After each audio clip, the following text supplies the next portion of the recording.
Lyca production Subaskaran மற்றும் red Jain movies தயாரிப்பில் உலகநாயகன் கமல்ஹாசன் நடிப்பில் பிரம்மாண்ட இயக்குனர் சங்கர் இயக்கத்தில் இந்தியன் 2 உலகமெங்கும் வெற்றி நடை போடுகிறது.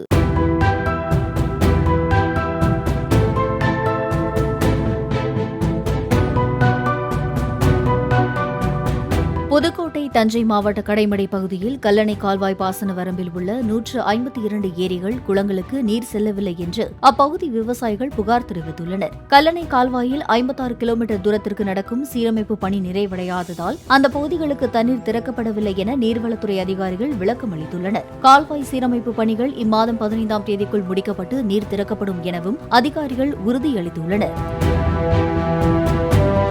லைகா புரொடக்ஷன் சுபாஸ்கரன் மற்றும் ரெட் ஜெயின் மூவிஸ் தயாரிப்பில் உலகநாயகன் கமல்ஹாசன் நடிப்பில் பிரம்மாண்ட இயக்குனர் சங்கர் இயக்கத்தில் இந்தியன் 2 உலகமெங்கும் வெற்றி நடை போடுகிறது.